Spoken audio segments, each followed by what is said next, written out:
I'm going to give you a quick walk around. The first piece is going to be the more important part, and that's under the hood. So um, as we go underneath the hood here, you can see I've prettied things up a little bit. I did the little aftermarket radiator, cheap, good, but it's aluminum and it works good. I'm keeping AC. I want my air conditioning. So you can see that everything's relatively good shape. These are, I think these are original hoses, but it's in good shape. And I put a new compressor in there down there, so it's doing all right. Did the wrap on the headers. Again, these are cheaper eBay headers, 4-to-1. Not really necessary. I did it because I like the aesthetics of it more or less, and I wanted to keep the under the hood temperatures a little cooler in case I decided to do anything else like that would overheat the car. Spark plug wires. These were cheaper ones, but they were pretty good.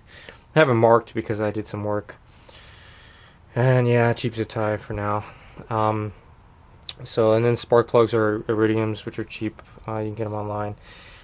So I did repaint. This is the original valve cover. I just repainted it, cleaned it up a little bit. Did some of these guys over here, these little bolts. These bolts for the valve cover, you got to be careful because I found a lot of aftermarket ones.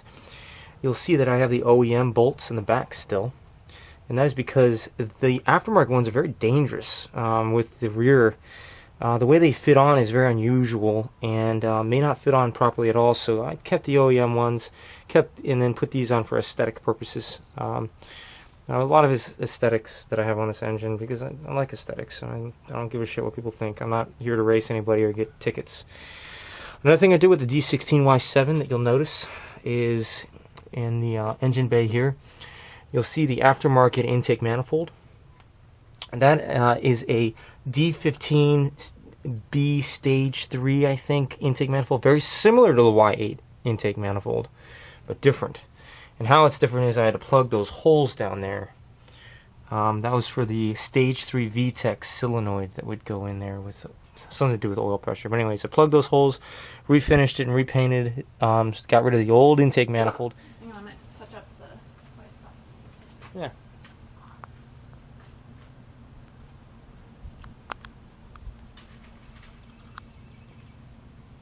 I don't know what I did with the screwdriver.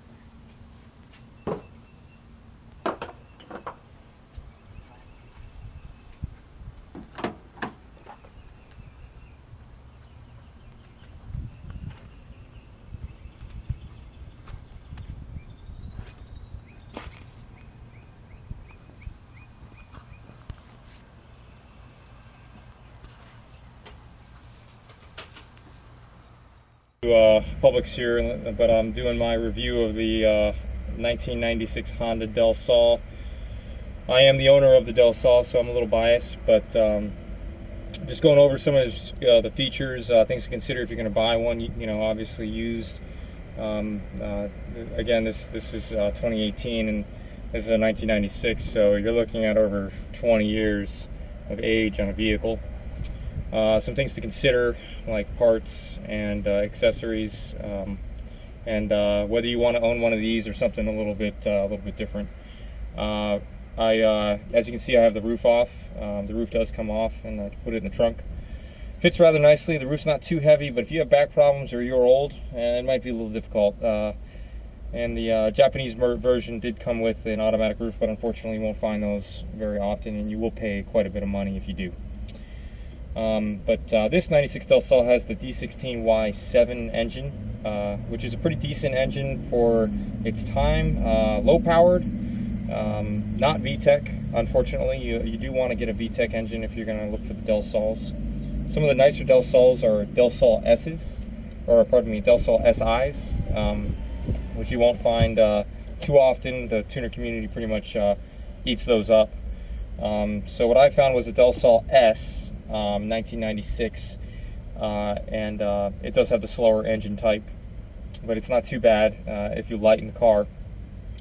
What I've done with this car is some eBay, some better, more expensive parts, and some Amazon things. I would say the first thing to do with your Del Sol is to check the basics. If the engine's running good, don't mess with it. But definitely change the oil. Look at maybe checking out the ignition. I needed a new distributor, spark plug wires for this car. You don't have to go expensive. You can get Chinese knockoff stuff on eBay.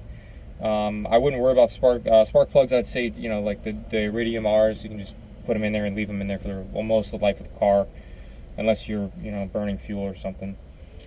And then with this car, there were another, you know, things you should consider upgrading or at least fixing. If they're stock or OEM ball joints and inner and outer tie rods, they may be bad. So I changed the inner and outer tie rods and the ball joints. A lot of Amazon, a lot of, you know, YouTubing to figure out how to do it. Make sure you have the right tools for the job. Those were difficult. Another thing I did upgrade was the suspension. Stock suspension ride's pretty high for the size of car.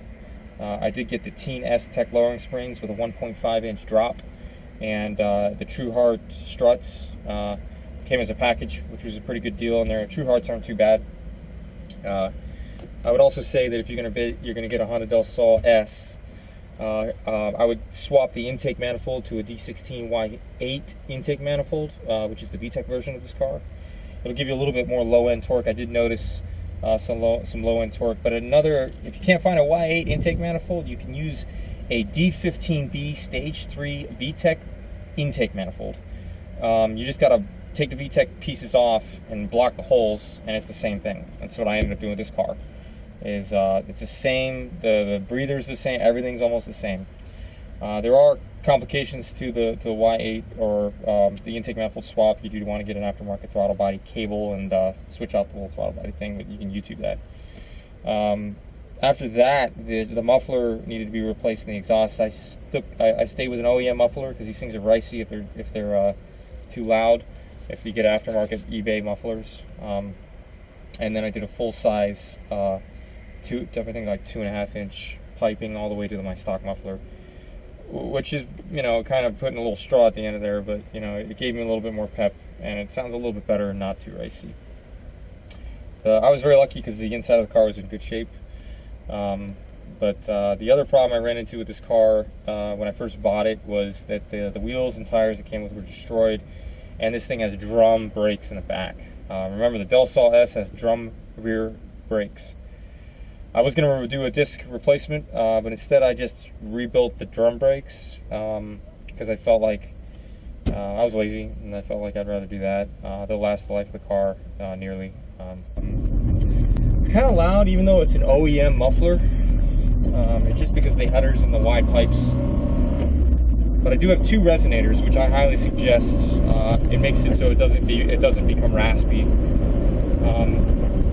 A few things I had to replace with this car also is the CB axles, the inner and outer tie rods, the lower ball joints, and a lot of the bushings in the lower control arms and things like that. Those all needed to be replaced. In the old cars, you're going to find that you got to replace them. Get the nice bushings, get it all done. Don't have to worry about it again. Alright folks, I'm back. This is the Del Sol review. Unfortunately, my camera was full, and I didn't realize that until last minute. So we're going to go for a quick drive as soon as I can get this fucking thing on.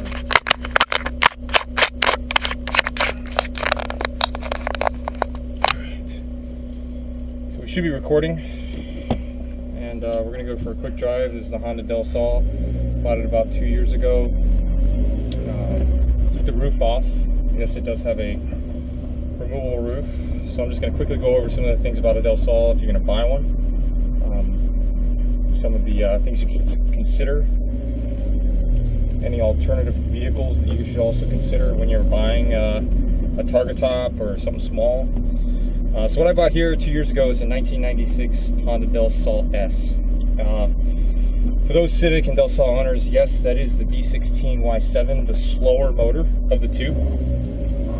But it's also the lightest motor of the two.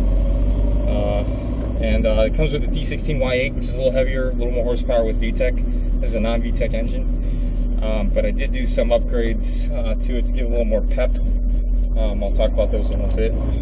But first of all, let's just kind of go over the Honda Del Sol overview. So what I got here was a 1996 Honda Del Sol S.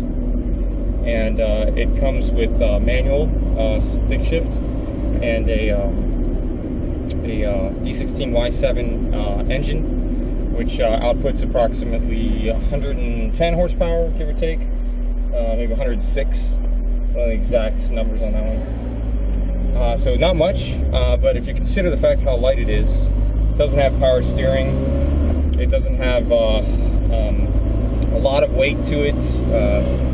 You're still looking at about 2,300 pounds, so it still weighs enough to be considerable so you can lighten it up.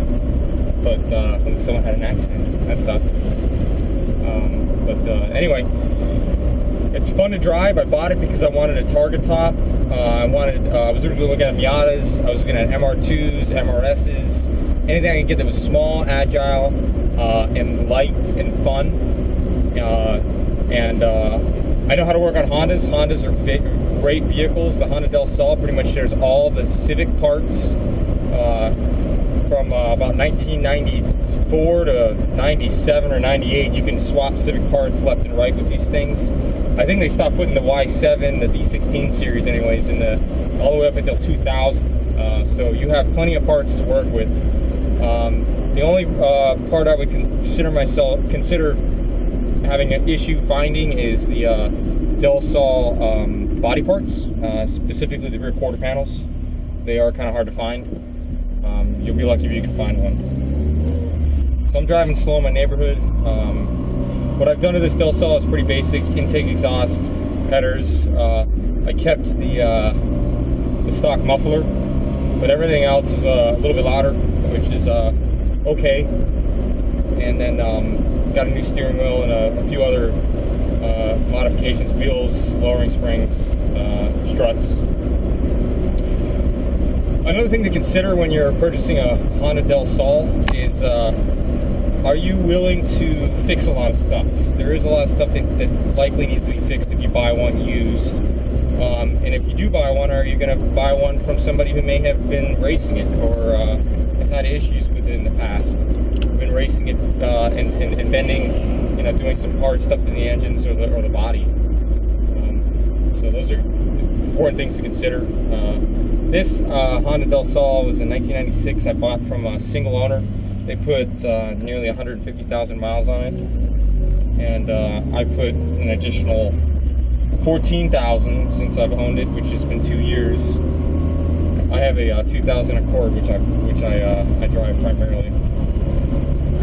But yeah, I'll get back to you. I'm about to hit Publix here in a little bit, but we'll talk more about the Civic.